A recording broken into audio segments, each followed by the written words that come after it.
All right, what's up, everybody? Episode 32, Make Do Suburban Fireman Podcast. I'm your host, Nick Peppard. Sean is not with us today. He had to take care of a family emergency, but we're still plugging on here with episode 32 with my good buddy, Rick Guerra from Oshkosh Fire, also president of the Old Fashioned Fools. So, Rick, welcome to the show, man. Good morning. Thanks for having me. Super pumped to be here. So this is obviously a little different because we're kind of both in the frame here. I'll do my best. We'll have to lean in like we're singing together. But for anybody watching, this is definitely not our typical setup. So we're going to make do. Getting comfortable. See what I did there? Yeah. Playing words. Comfortable being uncomfortable so close to you. Yeah, I know. I even showered for you, Rick. There you go. Perfect. So, so we're going to just kind of dive right in here. Like I said, episode 32. Dubbed "FOOLin Around" with Rick Guerra. A little play on words with Fools chapter, but we got a lot of cool stuff we're going to talk about today, and we're going to start with your background. So I will turn the floor over to you, man. Give us your background, where you started, kind of where you kind of went in your journey, and how you got to where you're at now, and everything in between. Awesome, thank you. Well, I hope we have about 24 hours to get through where I've been, because I'm working on a world record of most fire departments. Definitely wasn't the plan. So I've been a career firefighter now for, I think, a little over 16 years now. Started in 2007. Kind of a similar story. I listened to a lot of the other podcasts, all the other people. I didn't have any family in the fire service. I didn't know too much about it. Excuse me. I didn't know too much about it. My path growing up was a little bit different. I didn't have somebody telling me, hey, you got to go to college. I didn't really have that whole upbringing. But, kind of a funny story. My good friend, John Dickinson, he's now a lieutenant in Milwaukee Fire Department. Consider that guy a brother. I basically look, and everything I have today is probably because of him. And it was in 2003. We were roommates after high school. And he came up to me. He goes, hey, man, my fire department, he was a volunteer at the time while he was going through a technical college. He goes, hey, my fire department needs another person to go to EMT basic school. You interested in becoming an EMT basic? And I looked at him. I was like, well, not really. I never really thought about it. But I was like, hell, why not? Seems like a cool experience.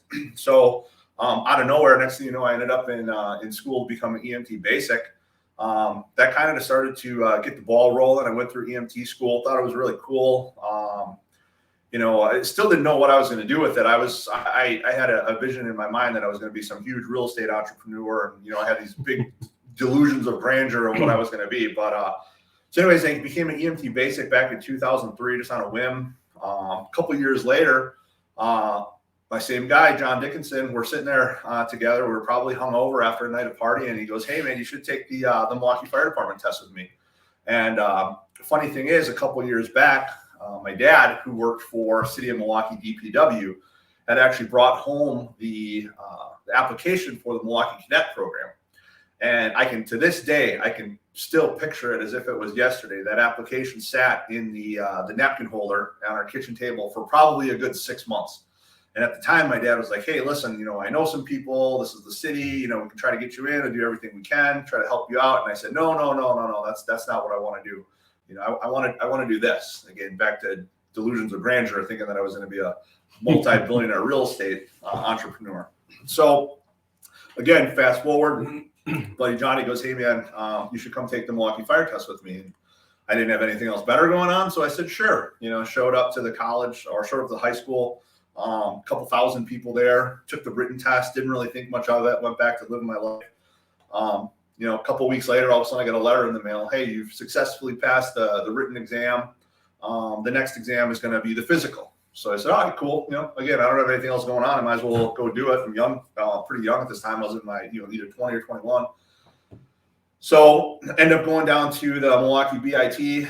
We do their, what they do for the CPACs. They do everything in-house there. So I do the CPAT. I start looking around. And this is when I actually really got my first taste for being around fire apparatus, being around firefighters, having to work physically hard. Like, I've always been athletic, always worked hard, always worked out, but I'd never done anything like that in my entire life. And I instantly was like, oh man, like this is cool. That's kind of where the bug started, where, I got that very first taste of this is something I can see myself doing. Fast forward a couple more months later, everybody that's been part of a big city fire department kind of knows that nothing goes fast. So a couple months later, I got another letter. Hey, you can move on to the next portion. A couple months after that, moved on to the next portion. Next thing you know, I got a letter that said, you are now number 124 out of a list of 4,000 people. So I was like, oh, cool. That's pretty good. I should get a job like next week. So 4.5 years later, I get a letter from the city said, hey, you're in the next academy class. So 2007, that's when my real journey started. Got on Milwaukee Fire Department. Very fortunate. My hometown department, absolutely loved it. Milwaukee was the foundation for everything that I am today. I became a ghetto fireman. I had a lot of ups and downs there, trials, tribulations, a lot of failures, a lot of successes, which I'm sure we'll get into a lot of that stuff. And absolutely loved it. Some of my best friends are still in the job. That place, like I said, I owe everything I have in my career to Milwaukee Fire Department. But me being me, I always had a wanderlust. Always liked traveling. Early in my life, I had went out to Colorado snowboard, and I had always said in the back of my head, if there's ever an opportunity to move and live in Colorado, that's where I'm going. So I had been testing for Denver Fire Department pretty consistently. Every time they opened up, I would test, and I didn't have any military back preference points. I didn't live there, so I didn't have enough preference points. Last time I tested, I scored a 98%, still couldn't move on. And then one day, randomly, I get a phone call from a recruiting captain from the Aurora Fire Department, and he goes, hey, you interested in lateraling out to Aurora, Colorado? Or he said, are you interested in lateraling to Aurora? And I said, I'm not moving to Illinois. I'm sorry. I'm like, there's a lot of places. I don't know. There's a lot of places I'll go. Sorry to all my Illinois people listening. A lot of places I'll move to. Illinois is definitely not on the list. So then he started laughing. He goes, no, Aurora, Colorado. And again, long story short, I went out there, started going through the process. Again, was like, man, this place is awesome. Colorado, awesome. Now I got to figure out how to make this happen. I'd have to go, by this time I was just under 6 years on Milwaukee. I was pretty settled in over there. My family's from Milwaukee, but I knew in my heart that this is something that I wanted to do. Even though I unfortunately, or fortunately, now looking back, had to go through another 14-week academy. And I know you previously had John Spera on your last episode, and I think everybody who's familiar with John Spera knows that guy works hard. He was the health and safety coordinator out there at the time, and he was also head of training or doing the physical fitness for the academy. I was not in John Spera's shape getting out there to the academy. I was in good shape, but definitely was eye-opening to get out there and start getting my eyes open to functional fitness and actually training for a purpose and, not lifting weights as much, doing that as part of your overall fitness. But it was all about, CrossFit was huge at the time. This was 2013. CrossFit was huge. And my academy out there was filled. I had a guy that was an Army Ranger medic. I had another guy that was a Marine sniper. I had another guy that was a former Marine drill instructor. And I had one guy I'll never forget. We get there in the locker room. He takes his shirt off. This guy's got an 18-pack. Had an 18-pack. Abs upon abs. Abs. And I'm like, oh, man. And he's got a tattoo across his chest that says, death is coming. And I was like, oh, shit. Like, I'm in trouble here. Like, this guy was a Navy SWIC operator, one of the guys on the fast boats. And so needless to say, that was a humbling experience going through that. But that really kind of started the whole process. And there's another story leading up to that academy that I'll get into here. But that kind of started the process. So I'll speed up a little bit because I got about 3 more departments to go. So, I was there. Aurora was amazing. Like I said, Milwaukee built the foundation. They were the sword. Moving out to Colorado, Aurora Fire Department really kind of sharpened the edges and really kind of built who I am today. The professionalism, the functional fitness, the love of the job. On top of that, just being surrounded by people that actually just loved life. You're living in Colorado. You're surrounded by a bunch of people that just love being active. They love being out there. They love doing it. Out there, Bobby, another 5, almost 6 years.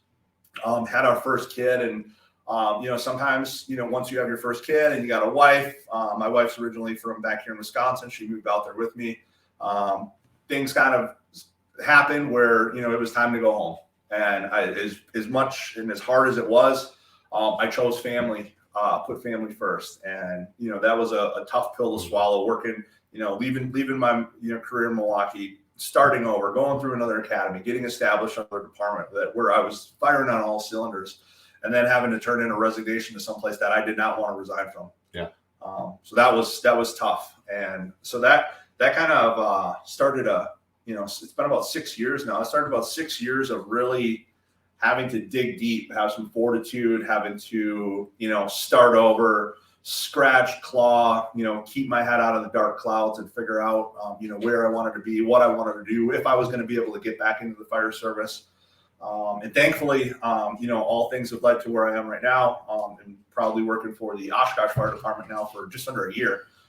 So again, I've been on probation probably longer than I've been off of probation on the fire service. But yeah, man, so I've learned a lot, and I'm happy to be where I'm at. And, I got a bright future moving forward. Yeah. So came back to Wisconsin, and what year was that? You guys came back? That was late 2017. Okay. And then where did you end up landing when you came back? So when I left, when I was leaving Colorado, I was fortunate enough to get a job working for ISO.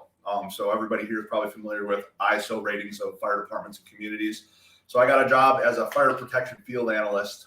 So I was working remotely from home. I had a small hiatus from the fire service, again, because I needed to find my way now. I didn't know what I was going to do. I didn't know if I was going to be able to get hired back on any other jobs. So it was cool, though, because I got to see the inner workings of the fire service from almost an administrative side.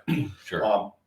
My job was to go out and meet with fire chiefs, meet with people that they delegated, and develop the ISO ratings. So that was doing a deep dive into their fire departments, how they operate, staffing, rigs, deployment analysis, and then also doing a deep dive into like the water systems of the fire service. What's your water supply? Is it hydranted? Is it non-hydranted? How does that work? And then all of a sudden the 911 dispatch centers, community risk reduction, all that fun stuff played into it. So I started working for ISO, and I went out and Sussex Fire Department, which is a suburb of Milwaukee. Went out there, did their ISO rating. A few months later, I got a phone call from the chief. He goes, "Hey, I'm looking for some more people. You're looking for a place to hang your licenses and work part-time for me." And I was like, "Yeah, that sounds great." It was something I wasn't expecting, but I was very happy to get back in the fire service. And I can't tell you, after being away from it for a couple months, the one thing I was most excited about was to grow a beard, right? And I grew a beard, and after about 2 weeks, I was like, I don't want a beard anymore. It was so itchy and irritating. Oh, yeah. So I get over to Sussex Fire Department, and I can't tell you, how much you miss the fire services. Sure. Just being able to get out there and wash the trucks, just being able to, all the little things that you take for granted that you sometimes think are annoying. When you don't have it, getting back and you realize just like, going out there by yourself in the evening and washing the truck with some music in the background with the bay doors open, it helps you, it soothes you, it's relaxing and stressful. It's totally therapeutic. Yeah. And you forget that when you're, 2, 3, 4, 5, 6 years in the job, like you forget that feeling of, being able to go out there and do that, getting hands on a fire truck. Those are the things that until you step away from it, you don't know how much you miss it. So my part-time Sussex job very quickly turned into a full-time job. I was one of the first full-timers I shouldn't say the first full-timers that was hired while they were starting to move towards a full-time department, the full-time combination department. So I got hired with 3 other individuals, and it was challenging, right? Because I come from, Milwaukee Fire Department, a couple, 800 some firefighters, 600, 800 firefighters, I don't remember.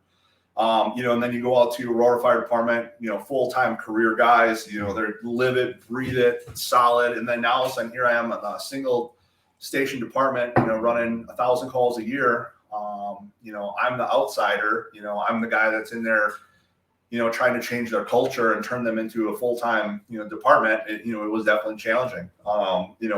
A lot of pushback, a lot of, you don't know how we do it here. And in a lot of ways, they're right. I'd never done a tender operation. But all I know about tenders is chicken, man. Exactly. I'm just kidding. It is a different animal, though. Like going from an urban system to a suburban or even more so a rural system. Man, that's, we do out training, doing pump stuff all the time, with with the Rust Belt and, over the years doing like left seat class and everything. And it is amazing to me. You can pick up so much information from both sides of the fire service, but drastically different operations, right? Drastically different in the urban environment than the rural environment where staffing and resources and water supply is limited. And so that's a good eye-opening experience though, right? That's, that really helps round you out a little bit, instead of trying to get to who you are as a person. You've been in the big urban system. You've been in the small single station combination, more of a rural setting where you may have to do tenders or, things like that. That gives you perspective. It gives you a different approach than, if you've only worked in Milwaukee your whole career, like your perspective on water supply tactics, things like that is specifically from that lens. Yeah. But you talk about ISO, you talk about, working down there in Sussex and seeing the other side of the business. It changes you, right? It makes you, when you do have those things that you're, accustomed to in an urban system, you realize how fortunate you are to have those things. And it does change your outlook on the fire service. I think so. Because I've been in a similar, we'll get into that in a little bit, similar situation throughout my career from big to small. And it does change. And I think if anything else, it changes your approach to the job, makes you appreciate the job that much more. Yeah, I think for me, the biggest thing that it did for me was it made me realize that people that are in a volunteer situation, people that are on combination departments, limited resources, that have to rely on mutual aid services that are coming, that, you might be at a combination department with a couple full-timers, but all your surrounding departments are volunteer, right? So those people, in my opinion, have to be the best of the best. Those firefighters, their skill level. I remember that we showed up to our first fire and I'm like, this is it. We got 3 people. This is all we got. I looked around, and I'm used to, you come from Milwaukee, you get 3 engines, 3 trucks, a heavy rescue, 2 med units, 15 chiefs, a cameraman, you get all this stuff. And now all of a sudden, I go to a fire that's ripping and I'm like, all right, here we go. I guess there's no rehab here, so it's rehab. Yeah. So it developed a whole new respect for, again, just the fire service in general. And I think that's kind of a common theme where, again, I never expected my fire service career to play out the way that it did.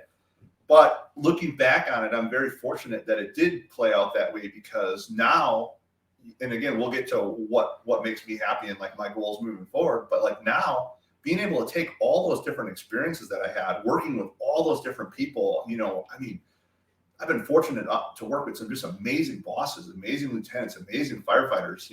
I got to see the best. I got to see the worst. I got to see full-time guys that have spent their entire, careers on heavy rescues. But then I also get to see, rock solid, volunteers. Guys are hard charging, training, studying, going to conferences. And this is their second, this isn't what they do for full-time. These guys are passionate and they're out there doing it. And it's like, man, if we go to a fire, I want you here.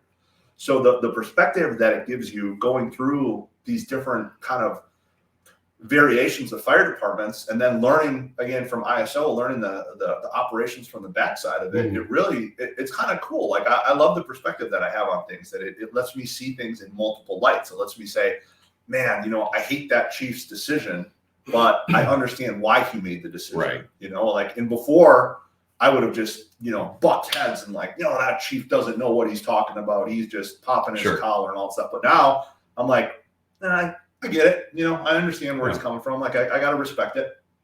So after Sussex, I knew I wasn't going to be staying there long term. That was outside the Milwaukee area. My wife and I, we knew eventually that we were going to relocate up to the Fox Valley area, get closer to her family, closer to our cottage up north, get out of the big city, get our kids in a little bit more, rural area for, I got 2 little boys. I got a 3 and a 6-year-old that are just savages, and I grew up in the city. I grew up in inner city Milwaukee, and I wanted to get them as far away from there as possible. I know you can't protect them from everything, but at least now we're fighting off turtles and snakes and mice. So it's, it helps. Not drug dealers and drive-bys and all the other stuff that comes with the inner city. Exactly. All kinds of stuff. So relocated up to the area, was able to get a lateral job offer for the Grand Chute Fire Department, a smaller full-time career, actually combination department, we'll call it. 2 stations, great department. But I immediately understood when I got to that department that it wasn't a good fit for me. I think that sometimes you can get places and, you just, you get there and you realize this is going to be a forever uphill battle. And I recognized right away that I wasn't going to be happy there. And again, not giving up, having that persistence and that fortitude and fight to move forward, knowing that, again, I think John Spare said it in your last one, not settling for someplace. Like if that department doesn't have the same values that you have, it doesn't mean that it's right or it's wrong. Every department has their culture. Every department does things the way that they want to do. And that's totally and completely fine. I'm not knocking the department at all. But for me, it just wasn't a place. I didn't have any connection to there, right? It was a Grand Chute, like I don't live there. I wasn't raised there. It was just, I didn't have any connection to it. And it was just hard for me to go there and have true pride in it. And then when the opportunity to lateral to Oshkosh came up, that's where my wife is from. That's where my in-laws are from. It's a department that provided, we have the waters that go through, we have the airport, the EAA, we have the freeway that runs right through the middle. It's a department that's been around since like the mid 1800s, very old union. A lot of really cool things about that. I mean, that whole city is a big matchbox. I mean, if you look at possible potential fire load, I mean, half those houses are 100 plus years old. Oh yeah. I mean, so it's a department that there's a lot of potential there to be the best that you can possibly be. So when that opportunity arose for me to go over there, kind of like yourself, I jumped all over it. Yeah. And I've been happy there. And, it's where I plan to finish it off. I think 5 departments is enough. Yeah, no, I feel that, man. And it's funny because this conversation with John and Eddie Steele and guys like that, it's when I first came on the fire service, it wasn't that common to see guys go to multiple departments, right, in a career. A lot of times it was kind of like, hey, wherever you landed is where you landed, and guys would do a whole career there. Over the last 15 or so years, especially in really the last 5 or 6 years, it's been a big push with lateral entry, things like that, looking for talent, realizing that there's people out there that fit your, organization or what you're trying to do with your organization. And like, hey, whether it's hiring woes or just trying to get the best possible candidates, a lot of departments, big and small, from East Coast to West Coast, have started to do lateral entry and have started to make it, it's becoming kind of normal to see guys, work a couple of places before they land where they want to be. Yeah. And love it or hate it, I think that is where the fire service is right now with lateral entry. But the thing about it is nice, it is nice in a lot of ways that guys realize, like, hey, it's okay to have standards for, fire departments have standards for them. They have standards for the fire departments. John talks about this in our episode we did a couple episodes ago, where he wanted to go someplace where his values, where his values and the department's values line up, and you hit on that. And I think that's very important. It's a very important conversation because it is new to some fire departments. It's new to our fire department in the last couple of years with lateral entry. But as it becomes more normal, I think there's a way to do it in a way where you still pay respect to the history and the place the fire department came from and the people that have been there before, but still integrate those people that maybe have new ideas or things to bring to the table. And I think, like, what I'm getting at with this is it is a tricky spot for a lot of fire departments because it is new, and because typically you have these new guys coming right out of recruit school, and they're there and they're learning literally as they grow up. They're growing up in the fire department. Which is traditionally the way most of the fire services operated. So now we're in this like weird paradigm in the fire service where you have the John Sparrows coming in, you have the Eddie Steeles, you have the Rick Guerras, you have you name it, Sean Duffy, has been in a couple places, and the thing is, like, I know people on both sides of the fence that it's a good thing, people it's a bad thing, but regardless of how you feel about it, it is where we are. And I think the important thing is, like, what is that person? Do they bring the passion to the table, the love for the job? Are they invested? Are they looking to plant roots? And that's for me. Like when I came into OFD, it was 100% a family move. Yeah. It was a move, both career wise. You talk about fits and fitting in an organization and things like that. And for me, like, I was just immediately drawn to the sense of family, the sense of, like, chiefs that support outside training, like go to outside training, do things like that. Listen. There's not a perfect fire department out there. No. But I think the important thing is if you have good folks as a whole, like if you look at the overall, the culture, if it's one that looks after people, you can work with a lot of the other stuff. And I think, like, that's what people, there's really two sides of the coin. And one of those sides is, you look at your operations, your, equipment, tactics, manpower, all that stuff. And people look on those surface things sometimes. And that's part of it. But the other part of it is the people side of it. Because you can have, listen, I've worked in places that have really stellar, that are tactically sound. They have stellar operations that don't take care of their people. Yep. And so, for me, it was a breath of fresh air coming in from the sense of I didn't feel like I had to look over my shoulder. I felt like the officers were trying to take care of their guys. I felt like, guys genuinely wanted to know how my family was. And that is such a big part of the fire service. And we talk about culture. Culture is something that's it's always moving, right? Yeah. And you got to cultivate it. And if you don't, right, there will be a culture one way or the other. But if good people don't invest the time and the energy and the love for the job, whether that's 20-year captains or 2-year firemen coming in the door, we all have to invest in that culture. But being having some history, some roots with your family ties to Oshkosh, having the history of the department and all the different target hazards, from the interstate system to the water and the lakes. I mean, if anybody's not familiar with Oshkosh, basically pinched between two lakes and a river running through the middle of the city. Everything, pretty much everything on the east side of town is old, really, really, really old. We're talking some of these houses are a couple hundred years old, all balloon frame. Everything has a basement pretty much. Downtown is your typical, Main Street USA type 3 ordinary construction. Everything is like that downtown.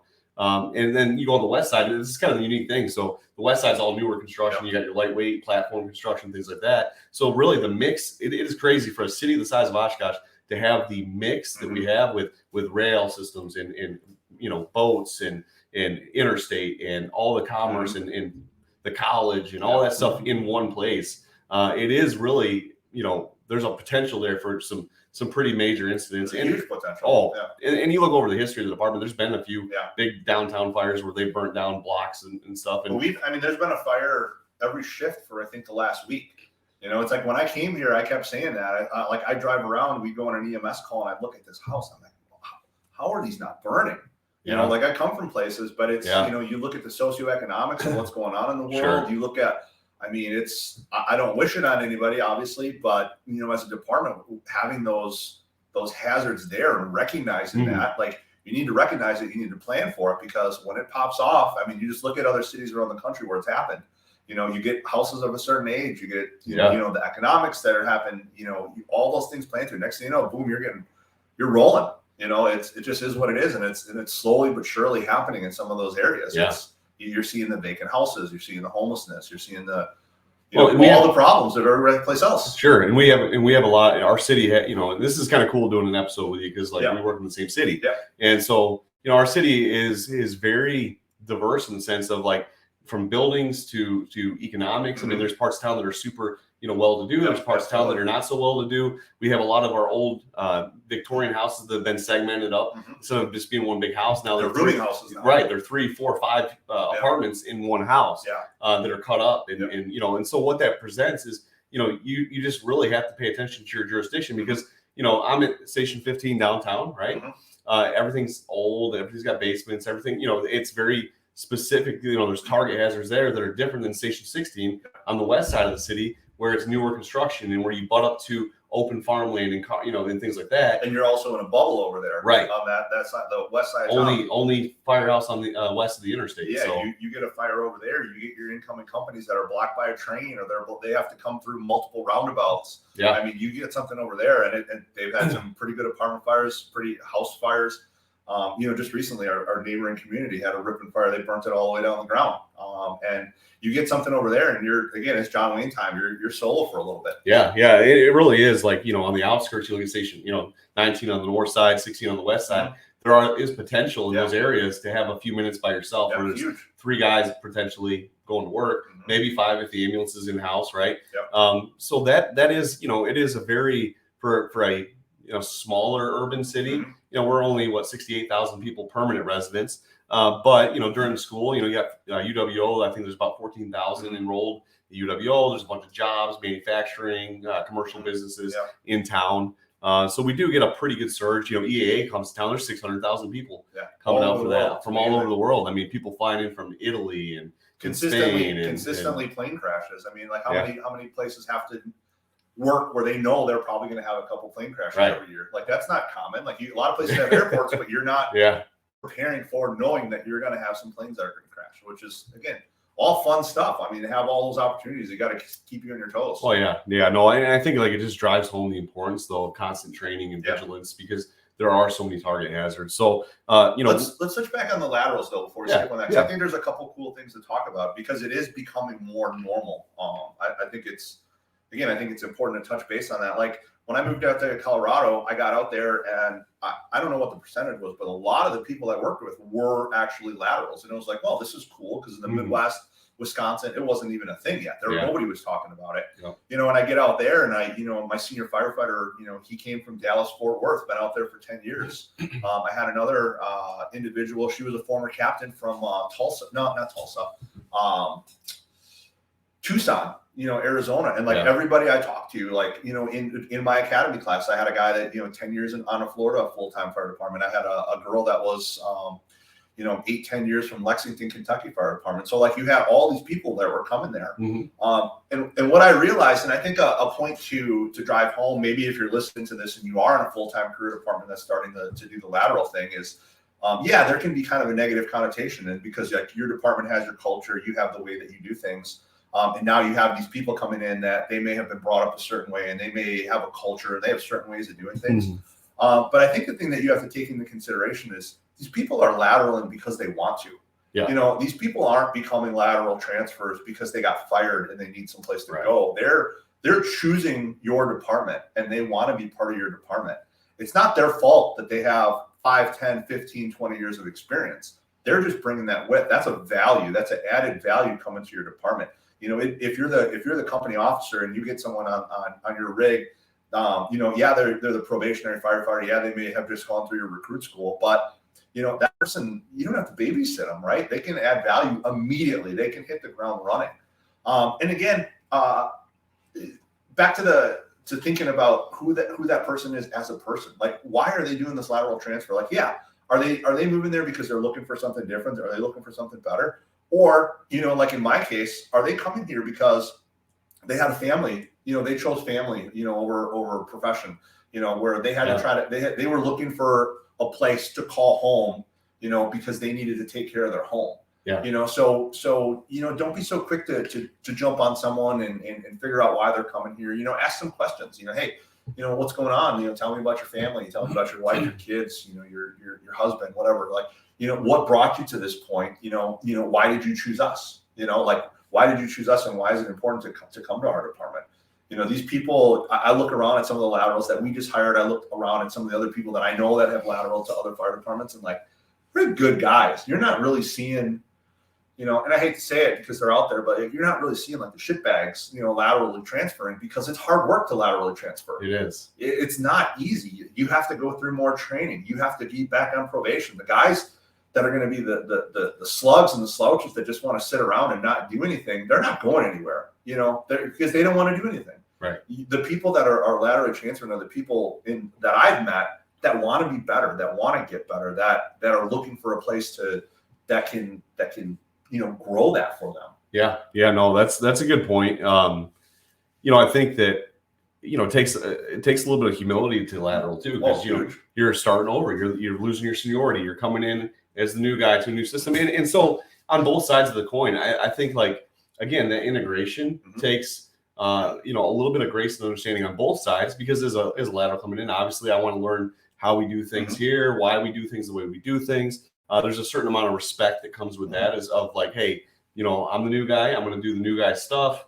So I think there is a melding that takes place, and it takes both parties, the people that are already here, understanding that, hey, these guys are just trying to better themselves and their families. And most guys that are lateraling are doing so because it's either a quality of life thing, a family move, something that, whatever the case may be. And for me, it was a huge, coming back up north after 20 years down, originally from New York.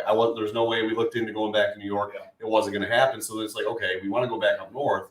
where do we go? We start looking around and things like that. So for us, it was a big quality of life thing. Yeah. And we chose Oshkosh because, it allowed us to come in. Number one, it's a little bit bigger department than where I was at the time, more opportunities. The lateral entry thing was huge. It was a big draw because I wasn't going to have to lose money. And I was able to get in a spot financially where I'm not working 3 or 4 jobs like I was in Florida continuously. And I have more family time. There's more work-life balance. And that's a big thing. It's huge. Work-life balance is enormous. But then I looked at other things like, the fire load and the potential for going to jobs and chiefs that support training. All those things played into that decision. Yep.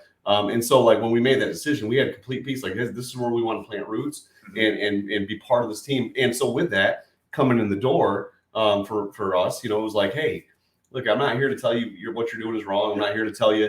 I just, I have different views and opinions at times, but at the same time, I want to pay respect. And so there is like that back and forth of like, I'm going to show respect on the front end because I want to be part of the team. I want to be part of the family. But at the same time, the guys that are here shouldn't look at it as a threat or a challenge or anything like that, but rather as an opportunity to, maybe bring some fresh perspectives or have guys that have chosen this department, like you said, because they want to be there. And so like, to me, like most of the guys that I've run into along the way have been very like, hey, welcome to the family, welcome to the team, especially the Chiefs. I've been extremely, how's it going, asking questions. And that's important. It's a give and take. And I want to point that out just because I think people, sometimes that you come in and I think human nature, whenever someone new comes in is by default cynical.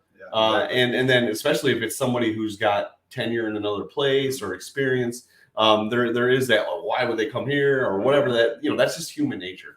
And so I think it's important that starts in elementary school when the new kid shows up and they're sitting at your lunch table. Right. You instantly start, where did they come from? Oh yeah. Are they better than me at kickball? It's like, it starts very young. So it's not any different. You just, you got to learn how to navigate that. And like you said, be humble.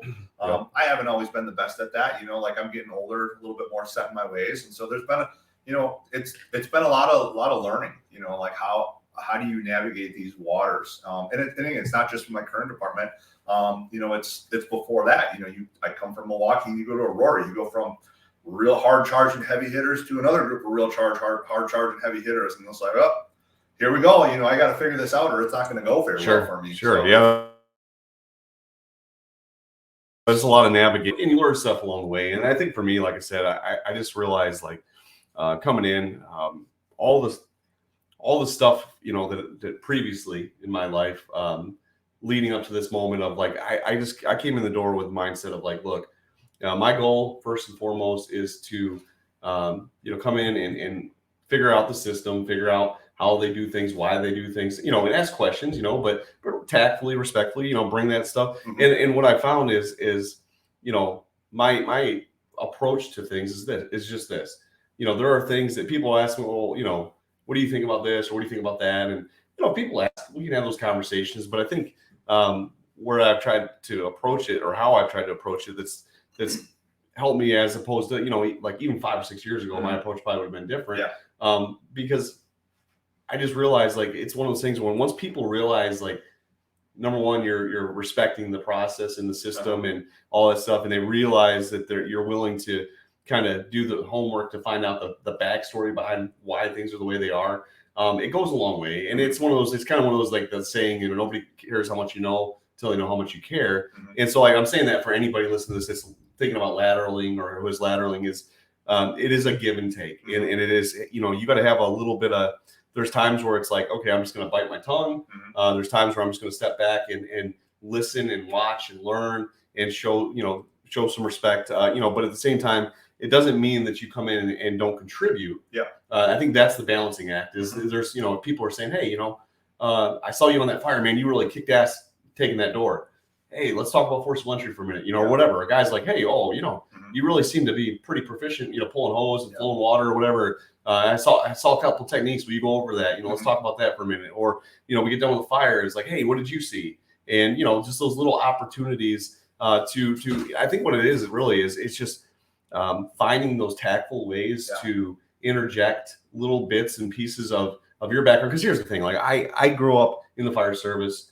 in a, not dealing with basements, right? For me, so like basement fires, I've read about them. I talked to, people that have been to them, but now I'm getting to see firsthand how those play out, right? Basement fires, balloon frame. We didn't have a lot of balloon frame in Florida. So it's one of those things where, even though I feel pretty good about operations like pulling hose, forcing doors, stuff like that, I still like to listen because there's things that are unique to this city, that are unique to this area. And so I think the point is we can all learn from each other. Oh, and I think that's the important thing for people on both sides of the fence. If you're the departments that's doing the lateral entry, is to realize that from the newest guy to the most senior guy, everybody has different backgrounds.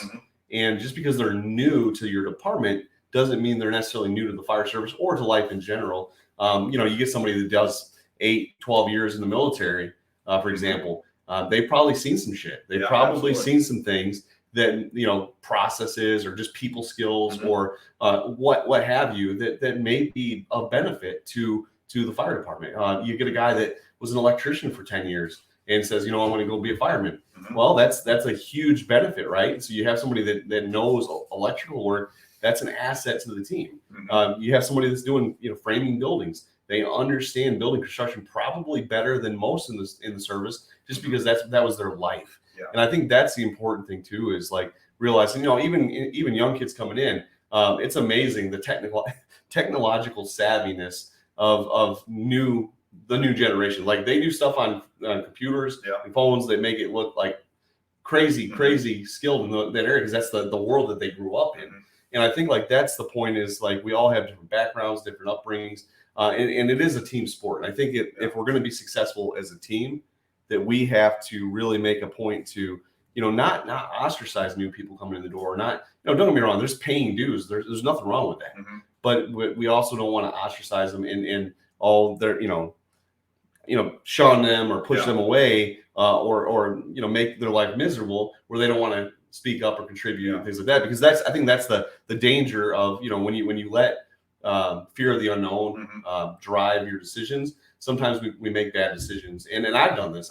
When I can think back in my career where we've had guys come in the door that are a little different or a different background and stuff like that. And like, ooh, scary, it's new, that kind of mindset. And so like, we kind of not like hardcore, like push them away, but just little things where they didn't feel welcome. And what that does is after a while, they kind of either one of two things happens. Either A, they shut up and don't ever contribute. They just become a bump in a log. Or B, they get unhappy and they leave. They go somewhere else where they feel valued. And I think like that's in any organization, whether it's fire department, police, whatever, military, any team oriented job. People just want to go where they feel valued. They want to go where they feel like they fit in, where they're part of the family. And that's important to remember, is like, you kind of hit on it, getting to know their family and asking how their wife and kids or whatever. Because it's a lot harder for me to talk shit about you if I know your wife and I've spent time with your kids and we have a personal relationship, right? If it's just strictly platonic and job only, like punch the clock, go home, it's a lot easier to become impersonal. Absolutely. And when you have a personal connection with people and you know them on a personal level, you're going to be a lot less likely to, if they're having an off day or they say something off color, instead of talking shit about them, I'm going to go pull you aside and like, hey, that was out of character for you. Like, because I know you, your, how you think and whatever, and your passions and the things you care about. And so when I see those differences, and this transcends not just the operational stuff, the day-to-day stuff, this is mental health stuff too. Exactly. We talk about mental health all the time in the fire service, right? If I see that you're out of character, that should prompt me to go, hey, what's going on? But the only way I learned that litmus test, Corley Moore talks about in his 9 L's of leadership class, right? He talks about the litmus test, the air monitoring, that 4-gas meter, constantly sampling the atmosphere. The only way you know what normal is you have to get out and talk to people. You have to interact with people. You have to get to know them. And that means not just running calls with them, but going back and breaking bread at the firehouse, sitting on the bumper, drinking coffee, sharing stories, sharing experiences, laugh, cry, sweat, bleed. Like those things will build teams and cohesion. And that's how you know what normal is. And so like for me, like I said, for the laterals, we should obviously come in with some humility and try to be part of the family and team. But on the flip side, the guys on the other side of that coin need to understand, like, we just want to be part of the family. We just want to be part of the team. We're not here to tell you that, everything you're doing is wrong or anything. We have our ideas, right? We have our different backgrounds, but it's not one of those like, you need to do this or you're wrong. It's more or less like, hey, what about this? What about that? You know, and just to get the ball rolling in people's mind. Because here's the thing, like people are naturally inclined to comfort. People are naturally inclined to, we know this, like even if people bitch about something, it takes a lot of effort to change something, right? You can have a process that everybody hates, but because of the amount of work it takes to, like, familiarity is one of those things, like, hey, we know this, it's the devil we know kind of thing, like not the one we don't know. And so like change scares people. Absolutely. It scares people, and especially in the fire service. I mean, we are, you know, that 200 years of tradition unimpeded by progress thing. We are very much that way. We are creatures of habit. And when things are out of whack, it throws us in like haywire, and it makes people like, and so like, I think like for me, and maybe, you know, you can weigh in on this too. When I breach a subject that maybe I know is a little different from the norm, I anticipate that kickback, that wall, that the defensiveness, just because I think like that's just human nature. And so like, but I don't let it get me worked up. I don't let it get me, like, I just realize at the end of the day, like, in order for us to plant the seeds and start the ball turning of just thinking of different angles of hitting something, it's one of those things where I just try to, like, little here, little there kind of thing. We'll have those conversations respectfully, because if I get fired up, here's the thing: if I get fired up, and I did this early in my career, where I get real passionate about something, I get real fired up, and then I realize like I'm alienating people, even people that might have been on my side if I would have just bit my tongue, tone it down a bit, you know, and like it, man, I can't tell you how many times in my career I've messed that up. Where and I think, not to interrupt you, but I know personally, you know, that's been a huge fault of mine, and because I'm an excitable person, right? I'm a passionate person. You know, my career has not been perfect, but the things, what I'm excited about, right? Like every time I go to a new place, you know, going back to the different people that I've worked with, like I feel so unbelievably fortunate to have had the experiences that I've had, to be able to work at all the places that I've had, to be able to learn under some of the officers, to be able to work with some of these firefighters. I mean, guys that in my mind will always be legends. I mean, some of the people that, you know, if I started name dropping, you guys would know some of these names. I mean, I was fortunate enough to work at, you know, one of the busiest truck companies in Milwaukee with just killers of firefighters and officers, you know, and I get out to Colorado, and, you know, I got assigned to Ladder 2 out there. The crew that I got assigned to was first in at the Aurora Theater shooting. I mean, the amount of experience and life lessons that I learned from those guys, I mean, that's what gets me excited, and that's what gets me passionate. And that actually is what got me into this phase of my life and my career now, is that, like, I'm not here. I don't want to get out and preach and tell you stuff that I know because I made it up or I learned it. Sure. I want to get out and just share what other people have shared to me. I mean, I go back to like one of my very first, first couple months on the job in Milwaukee, you know, and I had a firefighter, and I'll use their names because I feel like credit is due to these people. His name is Jimmy Schneider. They call him Jimmy Shine. I mean, this guy was firefighter to the bone, him and his brother and his dad before them. I mean, these guys were firemen. I mean, he drove his 1949, I don't know what it was. He was part of the car club. He had the tight white t-shirt and the slick back hair. And I mean, he was amazing. And I remember one day he pulled me to the side, and this was at a time at a firehouse where not too many people were showing that much kindness. It was a different culture. It was a kind of beat you up and run you down. And he pulled me to the side. And I didn't know what was about to go on. I was terrified. And he's like, "Hey, man, let's go sit down." And we went to the front bumper, and sat down in the truck. And he goes, "How's it going?" And I didn't even know what to say, really, because like no one had really talked to me too much up until that point. And I was just like, "Well, I think it's going okay." He goes, "Well, is it?" And I was like, "Oh, shit, here we go." You know, and you know, it was ebbs and flows of, this is what I think you're doing good, but here's where you could do better. And again, being someone that didn't come from the fire service, that didn't have a dad, didn't have a cousin, like I didn't know any better. Right. I had came from a different job where I had to dress up, and, you know, I was just trying to do my best. And now here I am in this hard, you know, Engine 32 Ladder 9 Milwaukee with a certain culture and a certain crew. And I'm just surviving, you know, and I didn't know what I was doing right, and I didn't know what I was doing wrong, you know, and I made a lot of bad decisions, you know, and hopefully I made some good decisions. But it was those pivotal moments where somebody actually took the time to, you know, he wasn't a lieutenant, he wasn't an officer. He he didn't have to do or say anything to me, but he loved the job. He was good at his job, and he just said, "Hey man, how's it going?" And I can't tell you, like, I'm 16, 17 years into it, and those are the moments that still affect me today. Those are the moments when I look back at, and if I see somebody in the firehouse that maybe, again, that litmus test of how's somebody doing. If I look and I see maybe they're struggling, maybe they're having a bad day, maybe they can't find their way, maybe something is different new, where I'm like, hey, how's it going? I try to just bring that back. And I think, again, all those little experiences, those failures, those little failures, those little successes, all the little tips and tricks that I've been given over the years that to those people might have been completely meaningless, but to me have been bedrocks to my entire career and my life.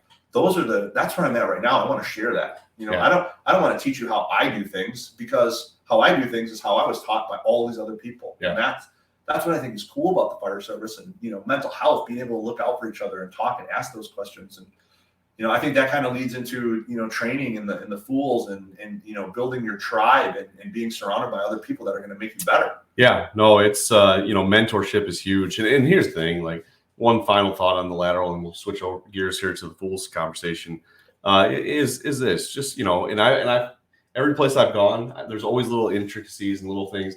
Like, just because they have experience doesn't mean they know the way your organization wants things or does things. Because I think sometimes that's also the thing where, like, well, they should know better because they've been 10 years on the job, but they've been 10 years on the job in a different place, different department, different system. And so, like, for guys that are, on the department, they have time on there, like, share those things with the guys coming in the door, and don't be afraid just because, you're a 3 or 4 year guy on the job there, and you got this guy that's got 10 years coming in the door. Don't be afraid to say, hey, I think this is how, that you need to do this. This is why we do this way, or this is how the system works. Because even though, we do come in the door with overall fire service experience, we don't have experience in this city, in this department. And so I think, like, people, like, don't need to be afraid to, even if you get 3 or 4 years. Like, I look at guys all the time that are, on the job here, a couple, 2, 3, 4 years, like, hey, what form do we need to fill out here? Or, hey, what's the captain like to do on this situation, or whatever? Because I'm trying to get my feelers out, right? I'm still trying to learn the system. I've been here going on a year and a half at Oshkosh. And, I feel like overall I've got a pretty good feel now, starting to get a better feel, but there's still little things day to day that I learn from people all the time that are younger than me or have less time on the job overall, but they got more time at OFD. And that's important to me. So, like, I always look for those opportunities to learn. And so, if you're lateraling in, don't be afraid to. Don't be afraid to, like, ask questions. Like, I think sometimes too, like, I've seen this with some guys where they don't want to ask too much because they feel like they should already know. And there's no shame in saying, hey, I don't know this, or hey, I haven't, like I said, the basement fire thing. I have, until coming here, I had, like, I can think of one below grade fire in my entire career to that point. So, like, in that situation, I'm leaning on the guys that have been doing this for 20 years. Like, hey, 10 years, whatever. Like, you've seen a lot of basement fires. Let's talk. Well, also, I think it's important, whether you're a new hire or a lateral, to the people, your senior fireman, teach your why, not just your how. Sure. Because you go on, you get into a department and they're like, okay, let me teach you how we lay out this hose load. Okay. So that's great. That's how you do the job, and for someone that's coming in, that may have different experiences, that may have a different opinion on a hose load, that may have a different opinion on tools you carry or ladder setup or whatever, teach your why. I think that's one of the most important things that you can do, because I've had that, multiple different occasions where I'm doing something. I'm like, this doesn't make any sense to me at all. Like, and I'm coming from the perspective of how I've learned and how I've brought up things, and then somebody comes up and they're like, well, this is why we do it. Right. Let me teach you the history behind. This was a shortcoming that we had based on this situation, based on this area. Like, once you learn the why of what you're doing something, it makes the how that much easier. Absolutely. Yeah. I think that's huge. That's that is truly, I think something, we'll get into the training stuff. We talk about fools training and just training in general. When we're teaching skills, or you go into training, it is so important to teach, put it out there. What are we doing? But then the very next thing needs to be why we're doing it. Okay. So there's context there. You give context, right? Why and when go really, really important. And then we'll teach the how. We'll teach the skill. Because if you understand why we're doing it, when you understand why you're doing it and you understand the context of when you would implement said skill, right? Then when you get to the how, in your mind, you can piece it all together, right? It's that. And so many times in the fire service, we're really bad about teaching, this is how you do this. Okay, but why do we do it this way? When would we use this? When is this applicable? And so for any instructors out there, whether you're doing Fools training or whether you're doing your stuff on your own or the tech college or whatever it is, it's always important to drive the why and the when as much as it is the how, because that's great. You teach them how to do a skill, but if they have no frame of reference in context for, when they would use that skill and why they would use that skill in that situation, they're not going to be very good firefighters, because all they have now is just a bunch of random skills that, we've taught them how to do this or do this or do this, but they don't know how to put it into work, how to make it all come together. And so that's really, really important. So with that said, obviously we're both on the board here with Old Fashioned Fools, part of starting the Fools chapter up here. You've been involved with the Fools prior to this, previously. I've always worked kind of around the Fools, never been in a place where we had a Fools chapter. So for me, when I came up to Wisconsin, we didn't have Old Fashioned at the time. The closest chapter for us is Bruce City. I immediately was like, I'm getting into this because I want to be part of this. I believe in the cause of what the Fools represent.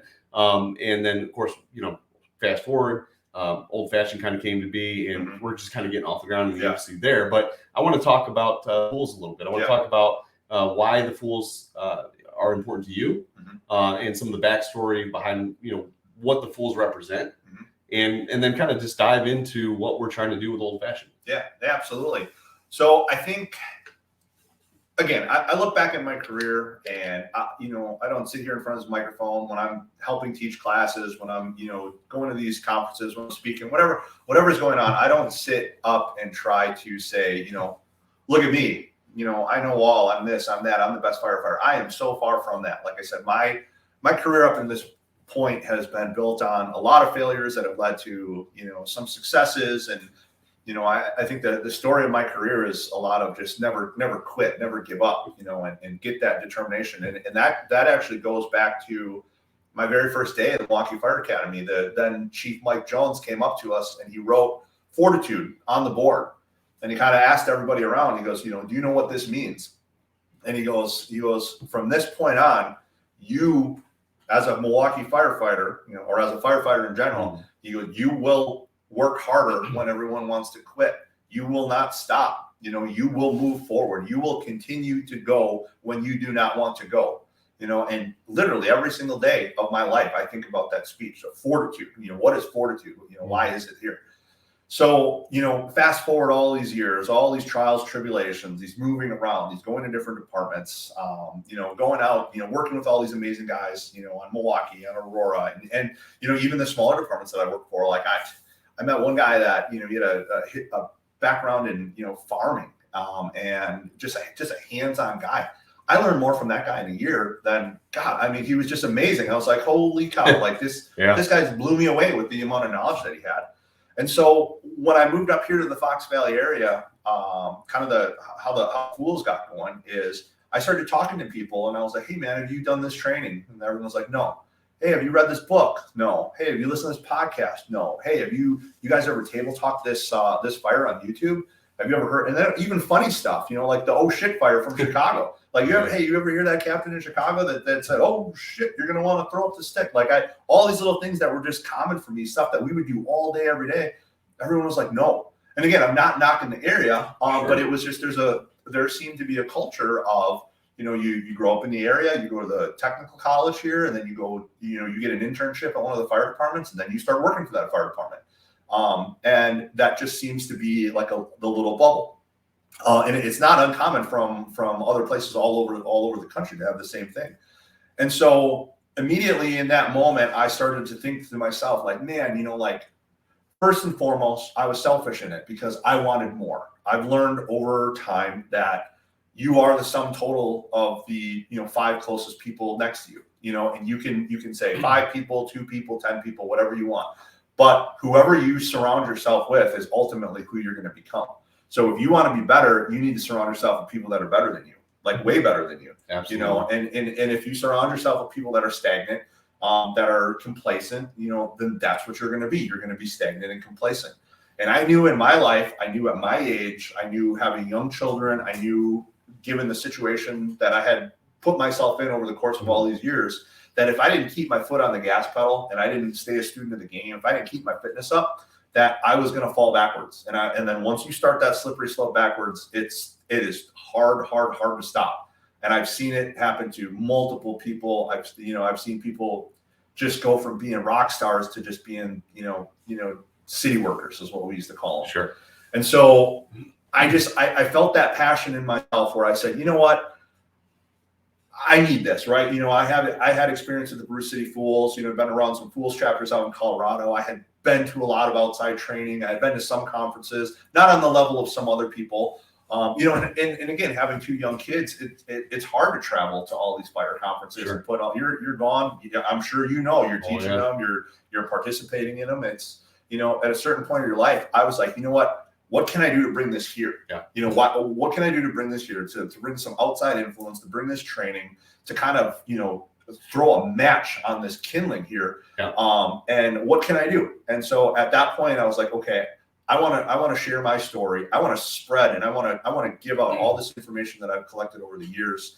I need to find I want to start a Fools chapter, and that's kind of how it started. I was like, it was selfishly, I want to bring it to me. It was also selfishly, I want to surround myself with people better than me, but it was also from a passion of, I love helping people. I've gotten to that point in my career where like, I look back at those, Jimmy Shines from Milwaukee that pull you over to the bumper and they say, hey, how's it going? What can I do? Like that, those were the pivotal moments of my life. And that's what I wanted to do for other people. And I knew the best way for me to do that, was going to be to try to get that group of people together, to start that homegrown, and so from there, it was unbelievably difficult. It's been like starting a business, like I had to reach out and I had to apply through the international. They had to look around and make sure, that there wasn't too many Fools chapters nearby. Mm-hmm. So, data wise, it was a good location. And then from there, immediately from the start, the international was like, hey, listen, like 90% of the chapters fail like within their first year. And I was like, okay, well, it's going to be tough, right? Like, how do I do this? So I said, you know what, I want to be as inclusive as possible. I'm going to reach out. I want to try to find like one person from each department spread out from Fond du Lac all the way up to Green Bay. And I want to try to find some people to get in all these different departments, to get as far of a spread in our area as possible. Yeah. And I basically started like interviewing people, and trust me, there wasn't a whole lot of people raising their hands and throwing, saying, hey, here I am, take me, I'll do it. I had to reach out to unions. I had to reach out to training officers. I had to reach out to chiefs, friends, people, and ultimately, I was able to get, 6 or 7 people that were willing to raise their hands. Mm-hmm. Some of them who had no idea who the Fools were, because nobody, I'd say 99% of the people I talked to in the area had zero idea. They had never heard of the Fools chapter. They had never heard of Fools. They had never heard of these fire training conferences that were going on. It was a whole different world. Yeah.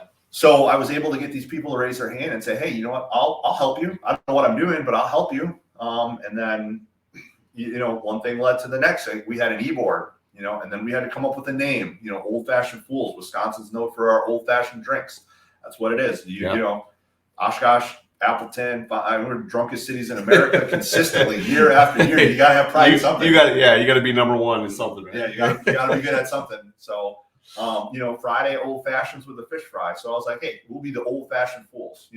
It's our drink of choice in Wisconsin, but on top of that, we're old fashioned, right? Let's talk about old fashioned tactics. Let's talk about the grittiness of the fire service. Let's talk about what made it what it is today. Yeah. So blue collar, man. Blue collar. Yeah. So we came up with a name, and then slowly but surely, just it's been growing, and it's been amazing to see where it's come so far. It's only been a year and a half to 2 years since this whole idea started. We threw a kickoff party it was January, I believe. Yeah, January. We threw a kickoff party in January, and I remember being so nervous. Like I was telling my wife, I was like, man, I feel like I'm gonna throw up. Like I don't, we have this space, rented out. We have a couple people coming. We have a speaker. We had retired Lieutenant Tom McMiniman from Milwaukee, who was actually one of the founders of the Bruce City Fools, come up and be our guest speaker.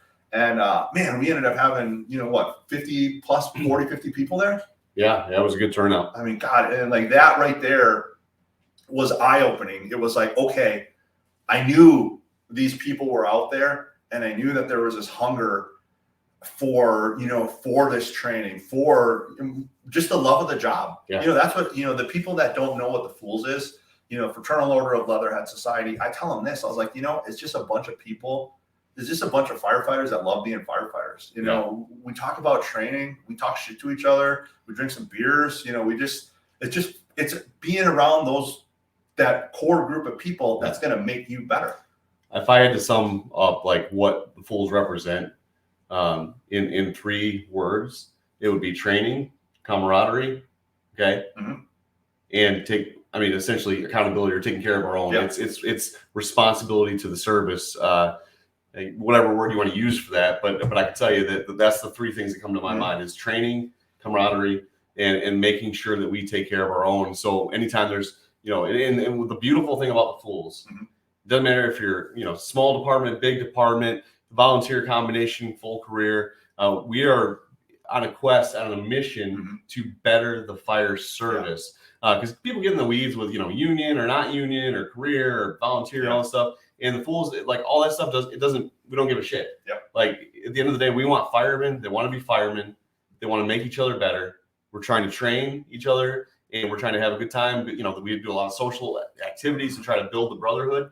And then finally, like I said, when one of our own is hurting, the Fools have always been quick to step up across the country, to step up, to do fundraisers, to do trainings, to do whatever they can to give back to our own. And that is it. In a nutshell, that's what the Fools represent. And anybody that asks me, that's what I tell them. Like, if you want to know what we're about, come check us out. But I'm telling you right now, those 3 things encompass at the core of who we are, what we do. Do we have a good time doing it? Hell yeah, we do. We're going to go out and train. We're going to do, whether it's a lecture or hands-on, whatever. We're going to do some social stuff after, probably have a few drinks, relax, kick back, have a good time. But like I said, when it's time to work, it's time to work, right? When it's time to play, it's time to play. When one of ours is hurting, we're hurting with them. And that's how we are. That's who we are. And like to see a chapter, being a part of getting it off the ground, man, is I was honored when you reached out to me. I really was, because it really is something I for so long had wanted to be a part of, because I see the good that the Fools have done across the country. Ironically, Fools started in Orlando, Florida. Yeah, exactly. But the weird thing is, like, Central Florida and South Florida have Fools chapters. Northwest Florida, 0 Fools chapters in that part of my career, which is weird. But it's just one of those things. So I'd always been around them. I'd seen them at conferences. I'd seen the functions. Mike Dugan, one of the Godfather, Mike talking and just his passion for training, his passion for the Fools. It truly is something that is, we go to FDIC, they have the big Fools bash every year. And it's just inspiring to see so many passionate brothers and sisters sharing their love for the job. It doesn't matter where you're from, man. They find out you're part of a Fools chapter. It's like a brotherhood within a brotherhood. Absolutely. And guys immediately recognize the Fools, if they're part of those chapters in different places, all coming together, and for one purpose. And that's it's the best part of the fire service, is why we want to be firefighters. Everybody knows you get to the firehouse table and it's very easy to get caught in the politics. It's very easy to be sucked down the rabbit holes of the bitching and complaining, but think about how good it feels when you go to the kitchen table and you have that conversation where you're table talking that fire they went to last night, or you're talking about the good stuff. Like, hey man, we just had a win. We had a save. We had a this, we had a that. Just think about those people that are positive influences. Like, that's what we wanted to be. That for me, that's what I wanted this chapter to be. Like, I didn't want it to be about me. I don't want it to be about me at all. Like I said, I'm not here to say, hey, this is how Rick wants to teach you that, because God, I'm not the best. I've never been the best. I've learned a lot. My adventures across the country, here, there, and back, have just given me an opportunity to learn from so many people. And that's what I want this chapter to be. I want to bring those people, whether it's over Zoom or whether it's over, if we can fly them out here, if we can get them here, all these people that have all these ideas, that have all these experiences, and just share them, spread them. It's having the senior firefighters that are getting ready to leave and retire. Like that's a different breed. All the guys and girls that are getting ready to retire over the next, that have already retired and that are getting ready to retire over the next 5-8 years. That's a different breed of people compared to the newer fire service. And when they leave, the experiences that they had, the type of firefighting that they had, when they're gone, it's gone. Now we're looking at the new world of the lightweight construction and the fighting fires from a safety standard and the little bit less aggressive and the cancer prevention and all these certain things. Like, we need to learn as much as we can from those people that are leaving before they leave, because we don't want to miss out on that. And so I hope our chapter, at our last chapter meeting, I had like a call to everybody and anybody that's listened to this. If we want ideas. Like, what do you want in the area? What kind of, do you want hands-on? Do you want lectures? Do you want a specific education training? If there's someone out there that wants to do training and wants to volunteer their time and come up here, I'll set it up. Nick will set it up. We got a great, our e-board we have solid crews on there, and everybody's willing to work. And like Nick said, we're at the ground floor. We just planted the seed. We got a tiny little sprout right now. We're not even knee high by the 4th of July. Like, we are still getting there. We haven't held our first formal training yet. We've had the Sawdust City Fire Conference, which was really cool, that we got to piggyback on. We got some cool things planned for the future, but we want everybody. If you're a volunteer that's super good at doing tender shuttles and you're like, hey, I'd like to show you what I learned, go for it. If you're a guy that's good at roof ops, you want to come up and do a roof ops class, let's figure it out. Let's spread the love for everybody. That's what it's all about. Let's spread the love. Let's bring people in that are better than all of us, that can build us up. What's that quote? Rising tides raise all ships. That's the motto. That's what we're going to be about. And again, back to kind of like a selfish level, which I think that all of our e-board members and all of our members at this point is accountability. I look at one of the other reasons why I did this, and it's like, I know, I'm going to be 42 years old in July. I got 2 little kids at home. Our department, we're not the busiest department in the world, but we're not slow by any means. No. We have a lot of bad nights. And it'd be very easy to let that foot off the gas pedal, but the Fools chapter gives us all an opportunity. Like, pretty soon we're going to be, we're getting some helmet stickers made, and I want anybody that's a member of our chapter that puts that helmet sticker on, use that as a sign of accountability, right? Like, if you're there and you got that sticker on your helmet, like, people are going to look at you a little bit different, because they know, some of them know, some of them don't know, but it means that you're going to be willing to do a little bit more above and beyond. So it for me, starting this chapter and being the president of it, I believe that's put that accountability on me, right? It's like, if you want to lose weight, you tell everybody, hey man, I want to lose 25 pounds. Well, now everybody's looking at you to lose 25 pounds. And I said in our kickoff meeting, I was just like, our group of people, we need to be about it, not just talk about it. And that's what I hope everybody listening to this podcast, that whether you're a member of the Fools or not, like, be about it. Don't just talk about it. Like, get out there, struggle, get out there, fail. Like, if you're not in the best shape, get in better shape. You don't need to be, a fitness model, but like, do a little bit every single day. If you're not feeling it, just go for a walk, just do something, stretch, like, read a book, listen to a podcast, listen to an audio book, like, just do something every day to just get a little bit better and surround yourself with people better than you. And then just watch the tidal wave of momentum that makes, whether it's in your own department, or your region, or however it works. I mean, that's what it's all about. Yeah, no, it 100% is about holding the line, raising the standard, right? That's what we strive for. Here's the deal. I always tell people, what do you want done if it's your house on fire, right? Who do you want showing up? Because if you're not the person you want showing up to your own house fire, then you got work to do. And I think we should all be striving to be better, because here's the thing, like, I teach a class. A new class. I taught it in Mapsy for the first time this past, just a couple of weeks ago now. Talking about, like, just our approach to the job from a standpoint of, tactically, if we approach the job differently, if it was our house on fire, than if it's somebody else's house on fire, we got a problem.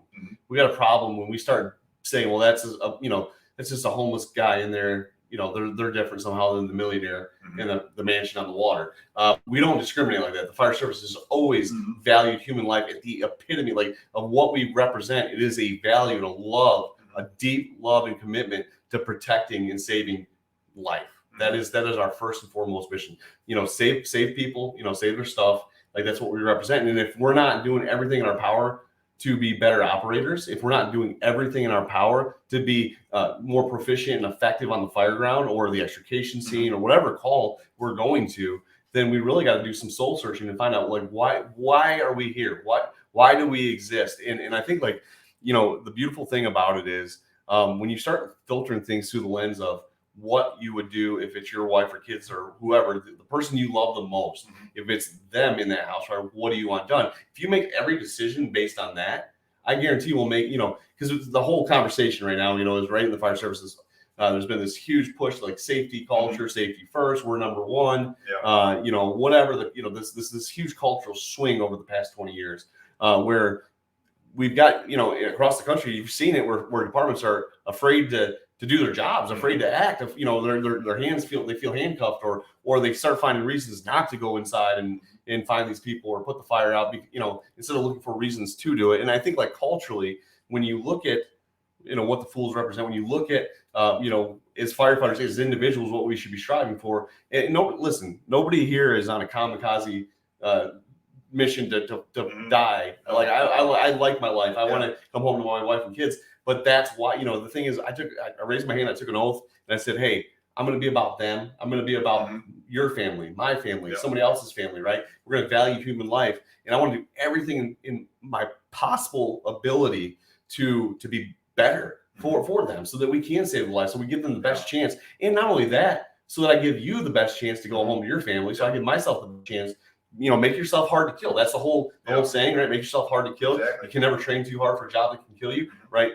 The thing is, what we do by default, there are risks involved. But again, risk management is vastly different than risk aversion and just mindset of fear mongering and this cloud of, someone might get hurt. Like, we can't operate like that. You can't operate proficiently and loosely if you're always afraid of something, in the back of your mind, you're always afraid because this could go wrong, this could go wrong. Like, there's so many possibilities. What we deal with is probabilities. What we deal with is eliminating the variables as much as we can through training, through studying of building construction, fire behavior, through iron sharpens iron, man. So, like, you pushing me to be better physically, mentally, studying the job, knowing our equipment, taking care of our equipment, all those things culminate, right? You think about probably 98% of what we do is really should be viewed as preparation for the big game, right? That's how we operate. I mean, so, like I said, working out. And I'm guilty of, it's been a long day, I'm not going to work out. Like, that, we can't make excuses. At the end of the day, we have to get out there even when we don't feel like it. That's the thing. My buddy Pablo says this all the time. Motivation will get you to the start line, but discipline gets you to the finish line. And I can tell you, man, like, that's what we got. Talking about being about it. That's what we have to do. We have to push each other. When Rick doesn't feel like working out, hey, man, did you work out today? Or, hey, come out here, let's go do a circuit together. Hey, let's talk about this fire we had last shift. Let's sit down and go through the rig a little bit more thorough to make sure our stuff's actually in place and ready to go, right? All those things culminate in hopefully a better product on the field, so to speak.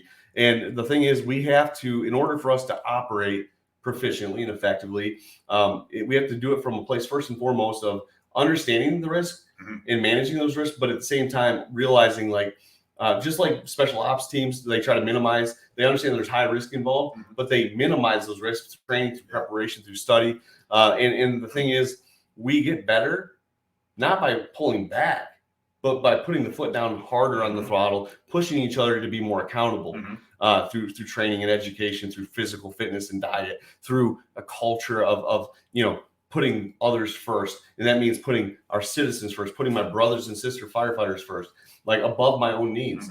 That's how we get better. It's contagious. It is. It's absolutely contagious. And I've seen this. And that's one thing that I'll kind of shout out to the prior department that I came from. When I came there, I'd put on my gear and I'd go work out, and I'd go and I kind of started to do it a little bit in a way that I wanted people to look, right? Because I was like, I'd look around by people, they weren't necessarily working out. Like, some of the guys were in shape, some of the guys obviously weren't in good shape. And that's a story across every fire department in the country. But I was like, you know what? I'm going to go out in the bay and I'm going to work out. And I'm going to put my music really loud, you know, and then I'm going to put my gear on when it's hot. And I'm going to do a gear workout. And I'm going to try to make myself throw up in the parking lot, you know, and I'm going to do all these things. And slowly but surely, I'd see one guy walking by, and then I'd see another guy walking by. And then I'd see one guy said, hey, what are you going to do today?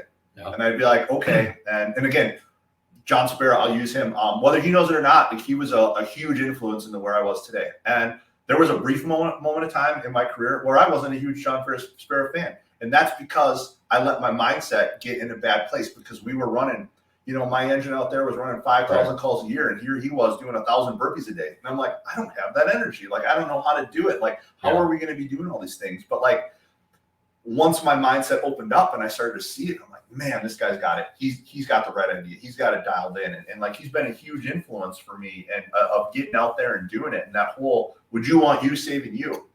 I take all that stuff to heart, you know, and he talked about, you know, it being contagious. Like no firefighter shows up to work and be like, hey, I want to be the worst firefighter here today. Right. Like, no, at some point you were motivated. At some point you were able to pass the CPAT. At some point you were able to get through an academy. At some point you were felt confident about who you were. Yeah. At some point you felt confident every time you put on that gear. Like, it doesn't have to go away. And I've been on the flip side of this, man. Like, I've felt horrible at fires. I have been in situations where I wasn't properly hydrating, where I went through a phase in my career where I was sucking down pre-workout all day long. Yeah. Like, I thought it was a good idea for some reason. Yeah. And it had a negative detrimental effect on my ability to do my job. I get dizzy at fires. I feel sick. I feel horrible, you know, but you grow and you learn and you figure these things out. And then you try to now, as you grow in your fire service, as I've grown in my fire service, I try to be that, you know, that contagion that, like, oh, hey, if this guy's in his 40s and he's out here and he's working out, he's putting in work and he's sweating, you know, and he's not severely obese, you know, hey, maybe I can do something. And then you tailor it back down to be inclusive and then build everybody up. Yes. I mean, man, it does work. You can get out there and you can make that positive change. Yeah, I got to give a shout out to me. And I was, you know, our not last day, but the day before, we had pretty much the whole shift out there doing a circuit. It's awesome. Outside. Like, I'm talking like captains. Yep. You know, both captains were outside. Like, we had the crew out there. We're having a good time. Mm-hmm. And nothing builds good culture and camaraderie better than putting in work together on the PT, you know, stuff. Listen, I know people, like, you know, the cancer thing's a big thing in the fire service. I get it. I understand that. I have my own opinions on it, you know, the different ways to approach things, but that's neither here nor there. The thing is, like, ultimately, if you want to reduce cancer in the fire service drastically, we got to change the way we live. Yeah. Because I'm talking about stuff like, you know, and aside from gear and all that other stuff, right, that we're finding all these things that have question marks on. I'm talking about, just look at, you know, heart disease still is the number one killer on duty deaths. Cardiovascular disease. Okay. You look at the mental health stuff, the number of suicides, you look at the cancer rates, but a lot of it has to do, if you look at things that contribute to cancer, right? Poor diet, right? Poor hydration, poor sleep, all these things, right? You know, inactivity is a big contributor to cancer. And, you know, recent studies have found that most career firefighters do less than 150 minutes of moderate exercise weekly. And that's, to me, that's unacceptable. To me, if we want to really, truly be healthier, then we have to, you know, we got to eat better. We got to take the time to hydrate, make sure that guys are able to nap when they're able to, you know, here and there, and get the proper rest, and not just on duty, but off duty. And it means, you know, look at the other thing too. Look at the, you know, the excessive amount of alcohol use. I mean, let's be honest, like, we're in Wisconsin, we drink a lot. And the thing is, like, but we know through years of research that people that consume a lot of alcohol are prone to certain cancers, right? We know that, you know, we're finding out stuff like simple stuff like cleaning our gear. Obviously, that's a big thing. But, you know, what about 2 sets of gear? What about, you know, taking guys out of service for 30 minutes when they get back so they can shower first? And all these things are starting to happen, which is awesome. But there's so many things we control individually, from our physical conditioning to the, you know, being active, being out, getting sunlight, getting vitamin D, to, you know, hydrating properly with the right fluids, not drinking 16 energy drinks a day, things like that.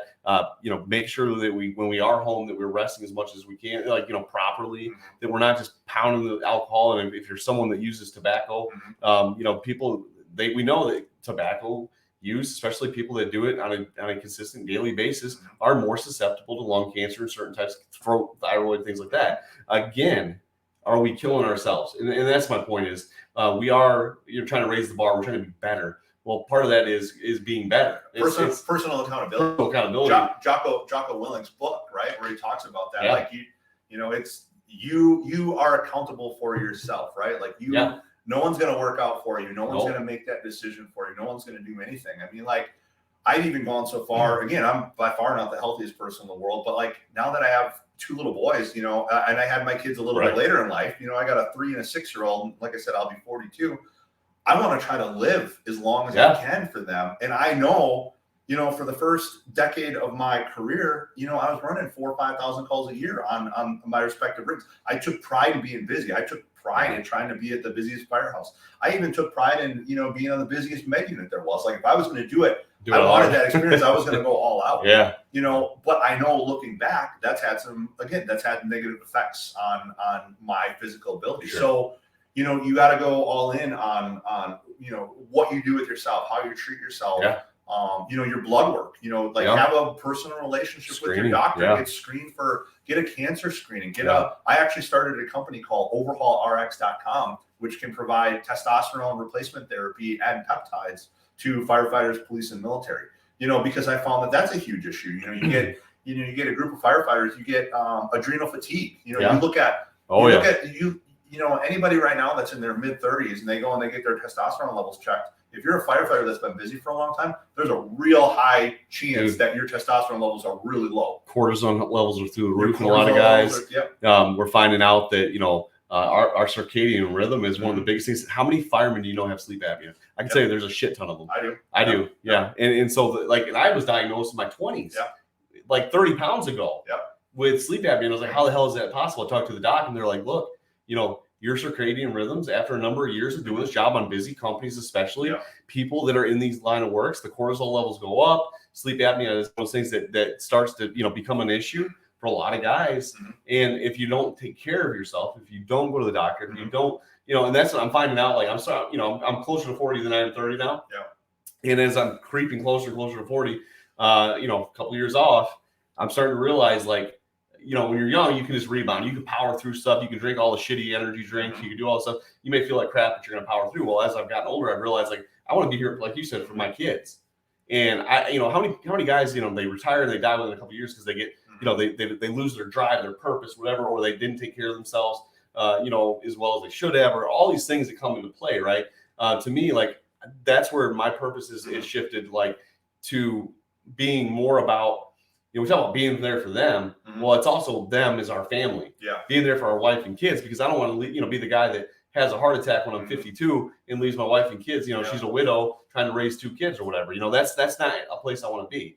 And so for me, I look at it as, if we're going to truly uphold our mission as firefighters, we have to be about the job on and off duty. Yeah. We can't trash ourselves over and over again. Like guys that listen. If you're the guy that goes out three nights a week and gets plastered drunk, you're gonna hit a wall. Eventually, you're gonna have problems. Like if you're the guy that can't put down the cigarettes or can't put down the chew, it's gonna cause long-term problems. I mean, overall, if you're always eating shitty foods, like bad in, bad out, like you can't expect good results. If you don't exercise, you're gonna have cardio. Like this job this is not the job to be sedentary. This is not the job.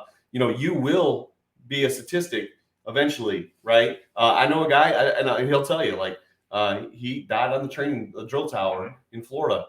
Fantastic dude. And he'll tell you, like, the Southern cooking, man, that a lot of fried foods, a lot of, the diet, and sometimes that you get comfortable in the job and not maybe doing as much physically as you should, was a contributing factor. And he'll tell you that. Like, the guy's a fantastic dude, and he'll tell you, like, I know, like, he was this close. So they resuscitated him, like, on the tower, got him back, all this stuff.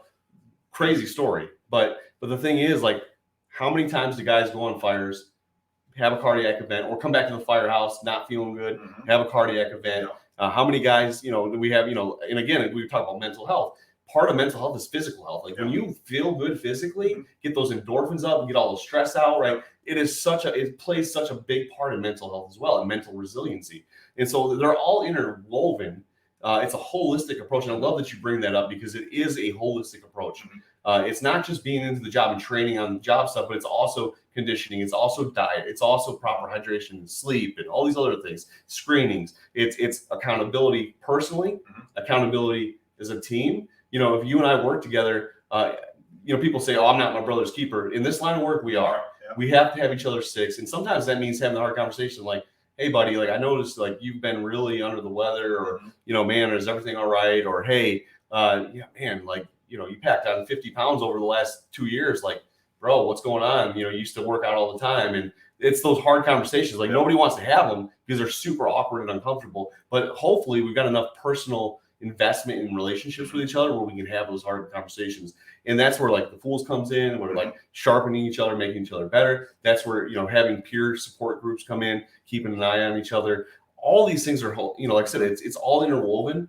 And that's where, like I said, we have to realize this is a young man's game. Absolutely. And if you're going to have a long, successful career in this line of work, like, we lost. I can't remember who said it. Maybe it was John Spera. I know Paul Combs has put some stuff out about exercise and stuff like that. But basically, we lost the right to be obese. The minute we took the oath, we cannot afford to be out of shape. And I'm preaching to myself here because I've been the long road of, I'll be honest. Like, here's the thing. When I got out of recruit school, I was 20 pounds lighter. And over the last year, being on the ambulance predominantly, a lot of calls, we're on the fly all the time in these EMS rooms, getting snacks and all that stuff at 2 a.m, right? It takes its toll on you. And if you're not careful, you put on a couple extra pounds, and now I'm back to working that off. But here's the deal. Like, I realize like, hey, I feel it. I don't know about you, but 20 pounds is a lot. 5 pounds for 5 me. pounds, you feel it, like especially the older you get. Yeah. I mean, I've gotten to a point now where, and again, this conversation for me comes from a place of being on the downside of it. Like I'm not in the best shape that I possibly could be in because I have faults, and I live life, and I like to go out to dinner, and I like to have fun with my wife and my kids, and I've been on the downside of that. I've been in fires where I felt absolutely horrible, but I've learned this job can be really fun if you are prepared and ready for the job. Like I remember, getting out of recruit school in Aurora, and I'm there working at high altitude. Like I wasn't drinking any sodas. I wasn't drinking any energy drinks. I was eating clean. I was doing this. I mean, I was living life. We'd go to fires, and it was so fun. Yeah. It was so fun because I wasn't sweating because the air was dry. I could breathe. My lungs were good. I mean, I was like, damn. I was like, this. I was like, it can be so much fun if you're ready for it. But if you allow complacency to sneak into your life, whether it's complacency in becoming a better firefighter or it's complacency in taking care of yourself, it does legitimately, complacency kills. And how are you supposed to do your best job if you're concerned like, oh man, I haven't put my gear on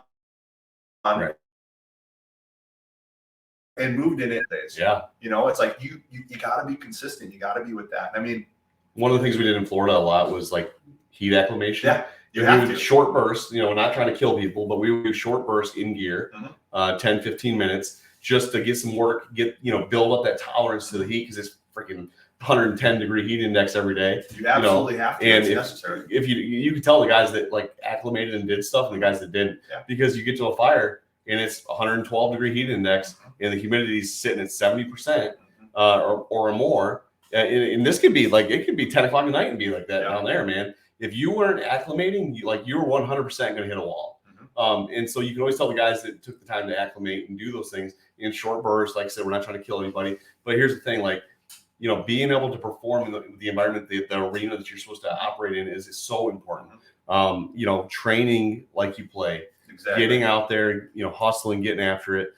We have to do hard stuff in training so that it doesn't, that we have a better chance of being successful on the real thing. I try to do that. That's part of my routine. Like I do, we do the California schedule here. So we have a 3-day set.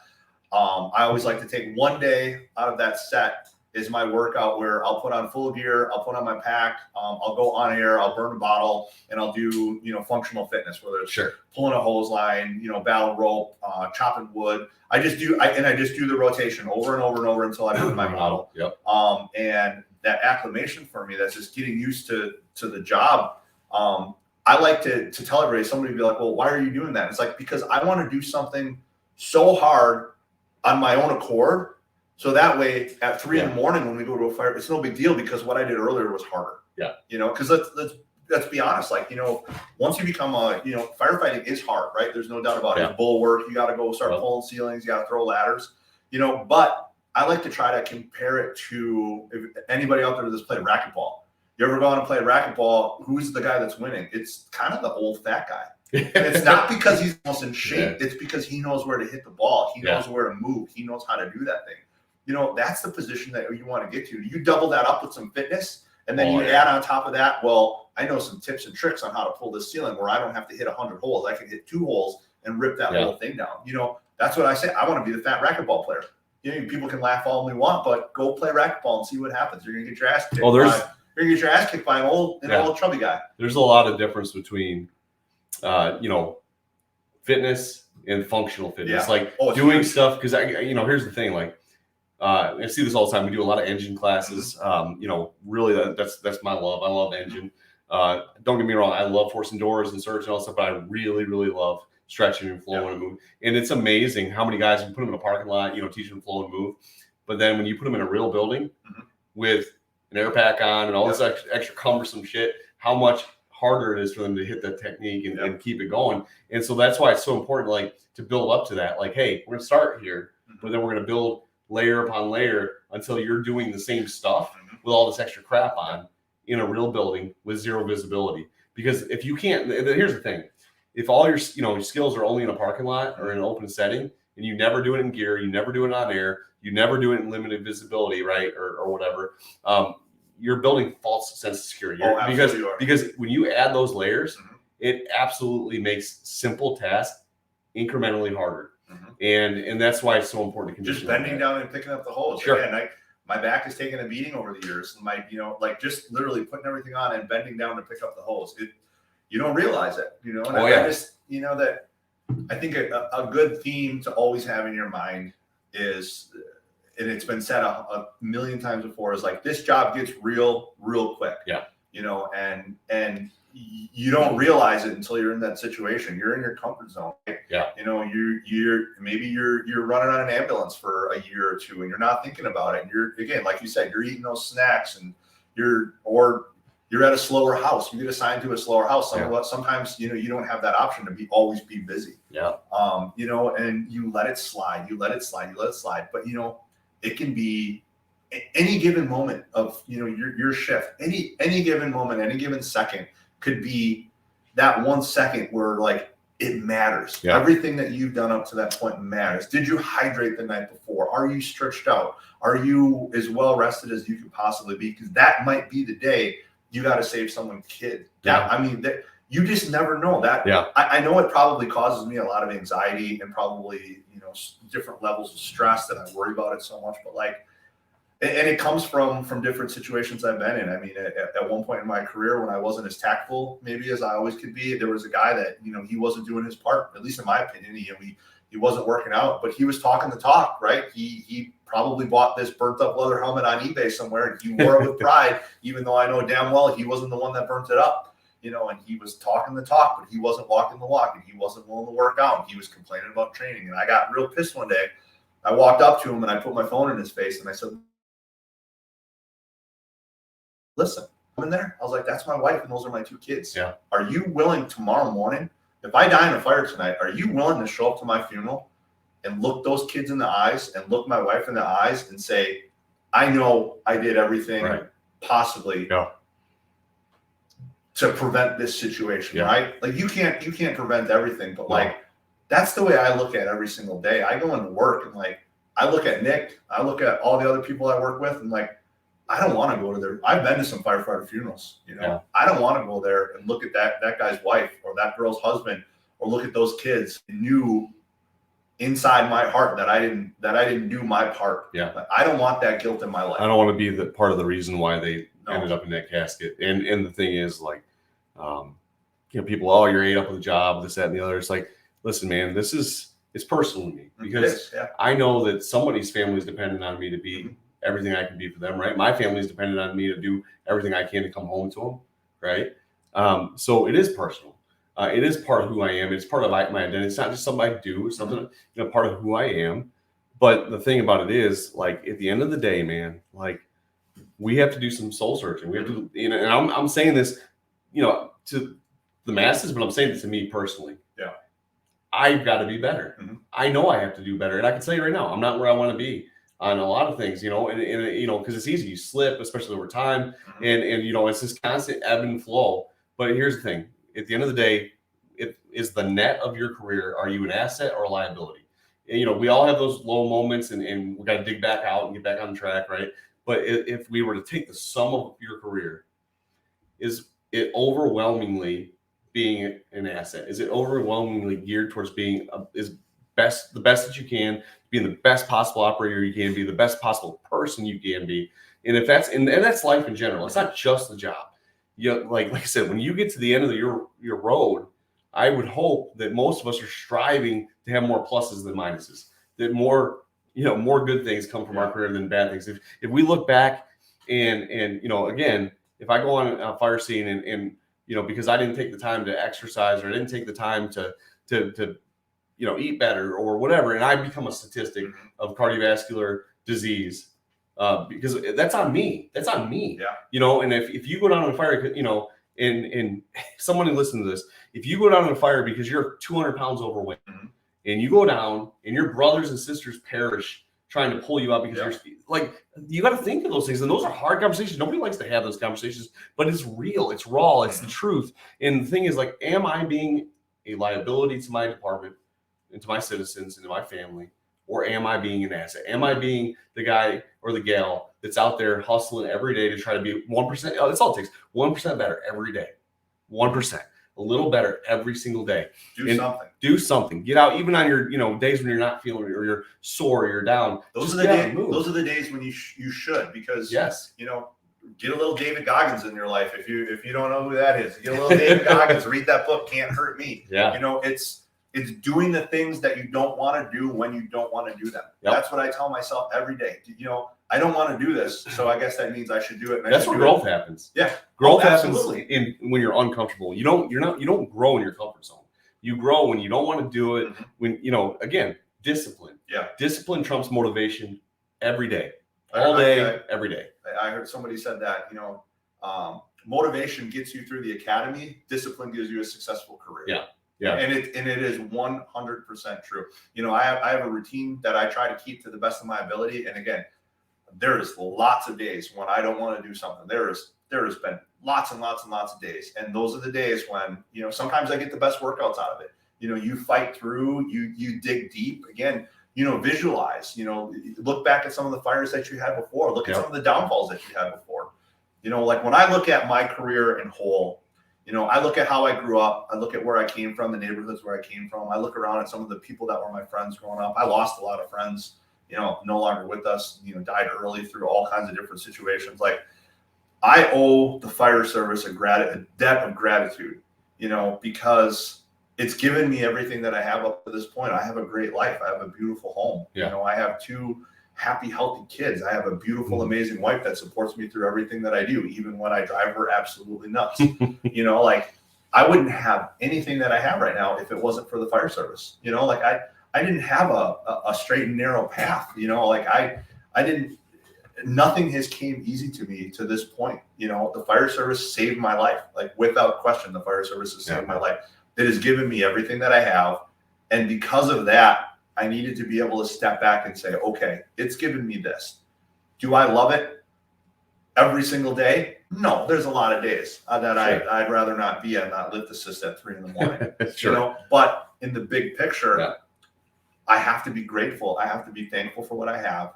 And I have to reciprocate that back. And I have to reciprocate that back to the fire service.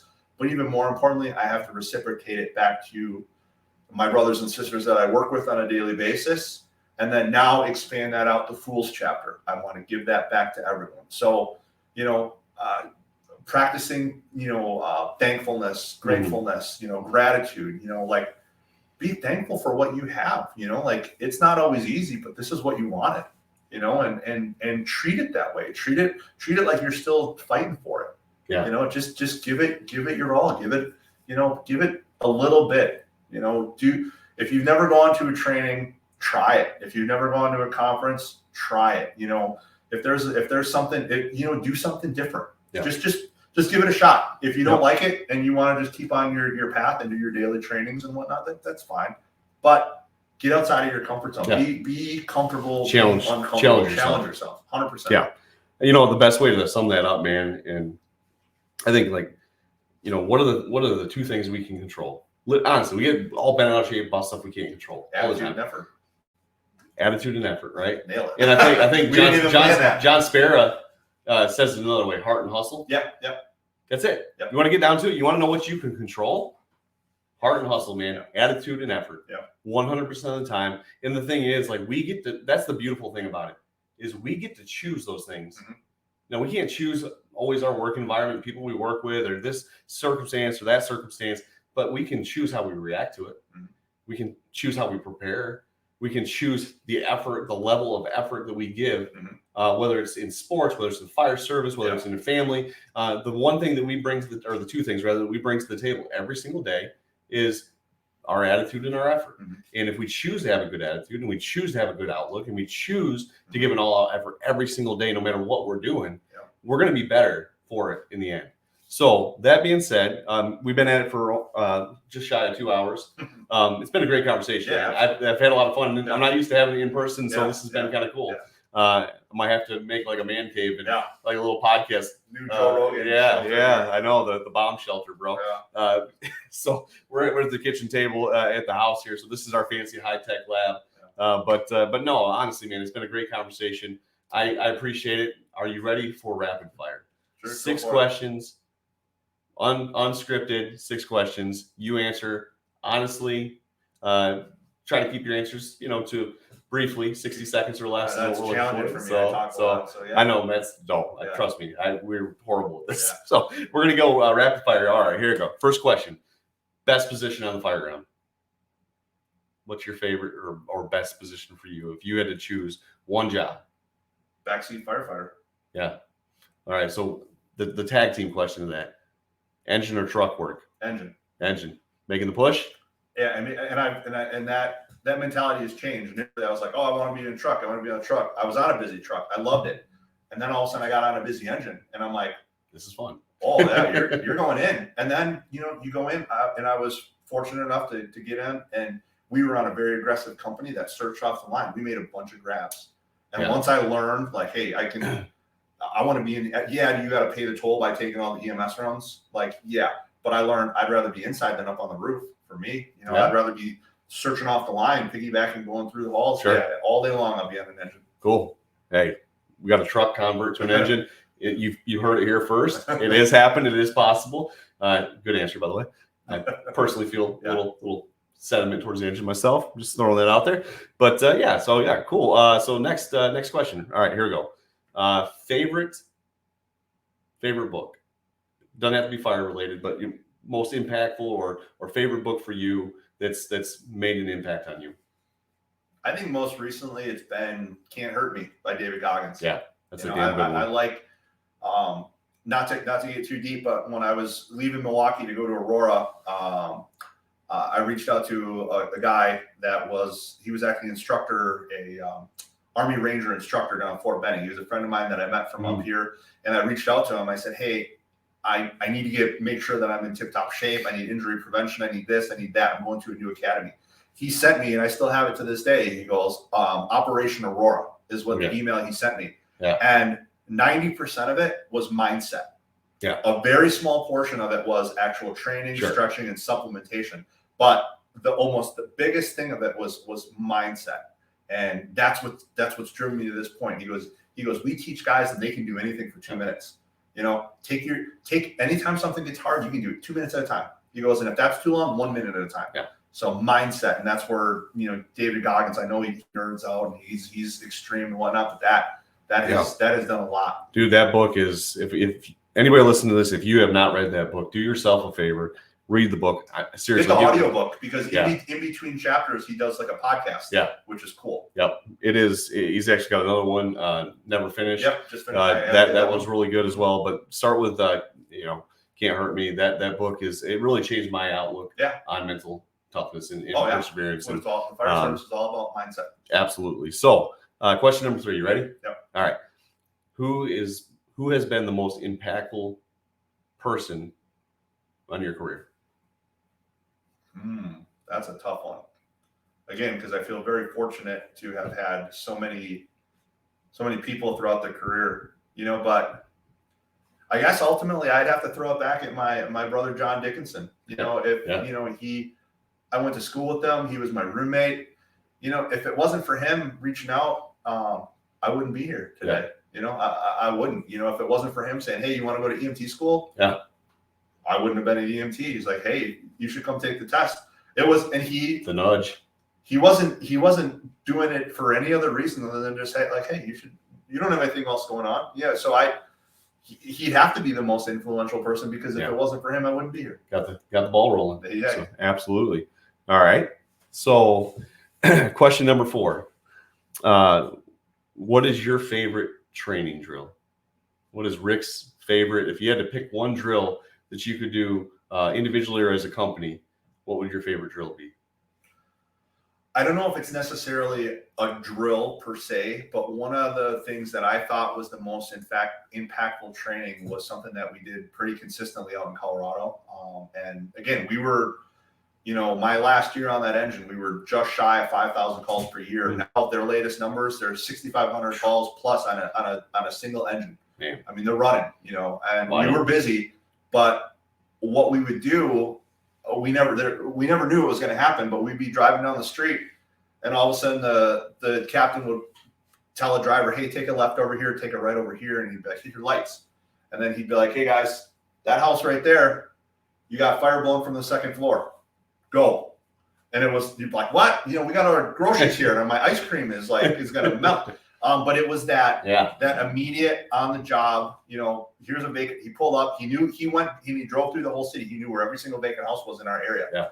And we would just drive up and he would say, go, and we would lay out the line. We would do a full everything. We'd lay lines. We'd throw ladders, everybody would do their individual job. We'd hook up and get, we'd flow water. We do everything. Nice. And it was just, quick drills. It was quick drills, over and over and over and over again. And you never knew when they were coming. Right when you thought, Beautiful. he would trick us too. He'd be like, hey, take a right here, take a left there. And be like, oh, here we go. And then he'd be like, okay, let's go home. But keep you on your toes. Yeah, keep you on your toes. And those were the most impactful because, you can go lay out a line at a training academy all day long, but you already know where you're going, but you never know when you pull up to a different house and you got to go around an abandoned car and through a fence and past the pit bull and like that. So those are probably the most impactful. Those are one of the things that I miss most. Nice. I'd like to get back to doing that if possible. Yeah, nice. Very good answer. Good answer. I like that. All right, question number 5. What are you most excited for and looking forward to in the future as far as career-wise? It could be the Fools, job, whatever. But what's on the horizon that you're most anticipating and looking forward to? I'd have to say it'll be a kind of a multi-part answer. Obviously, being fairly new onto a new department where I plan to finish out my career, continuing to develop and build the relationships, continuing to help drive the culture forward, continuing to help bring the experiences that I've had, and be able to share those with people in a positive way. Again, not try to change anything, but again, my overwhelming kind of process of just wanting to share and get those ideas out to people and just share the stuff that I've learned over the years.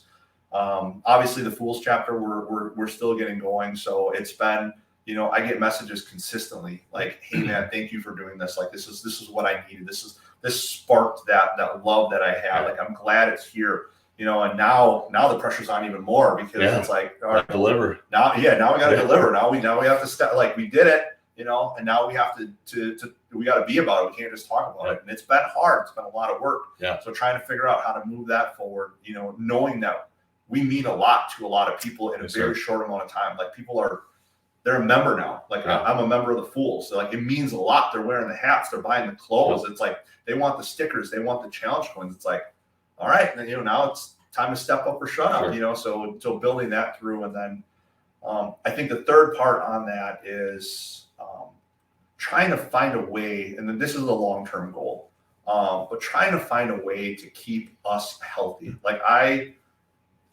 sleep is the one thing that you can't take a pill and fix. Right. You can find a supplement for anything. You can hydrate. You can do, overhaulrx.com. I'm keep plugging my website. You know, we do testosterone replacement therapy. You can fix all these things. You can't fix lack of sleep. Right. You know, but it's huge. It's so detrimental. Like what? You know, there are supplements that can help that. You know, just the creatine for anti-inflammation. There's all these supplements that you can do. So like trying to find a way that we can be happy and healthy and live our best life off the job, you know, and gain those years of life back. So I think ultimately that those are the big things moving forward that I want to try to do. Sure. No, that's a good answer, man. I like it. So this may be the last question, maybe the most Wisconsin question we've ever had on the podcast. You ready? You brought up old fashions. All right. Whiskey or brandy? Oh, whiskey for sure. No. I know tradition says it's supposed to be brandy, but I know a lot of guys that are born and raised in Wisconsin that are whiskey. You know, guys. I'm going back to brandy. Yeah. I stick with tradition. Yeah. I'm going to stick with some good old fashioned brandy. Okay. Fair. With the fish fry though, you gotta do the fish fry. Friday nights. Fair enough. I personally, I you know, not being from here, I like whiskey better, but that's just because I'm a big bourbon guy, and that's just kind of my thing. But I will say it is hard to beat a good old fashioned if they're mixed right. On muddled, crushed with the sugar, do it the good way. Oh yeah, do it from scratch. Do it the right way. Yeah, absolutely, man. Well, Rick, like I said, man, thanks for coming on the show, sharing your passion, your love for the job. Man, this is it's been a lot of fun. Been a good conversation today. Hopefully, it helps some people out there listening. Yeah. And hopefully, we'll do it again one day. Yeah, absolutely. All right, brother. Thank you, man.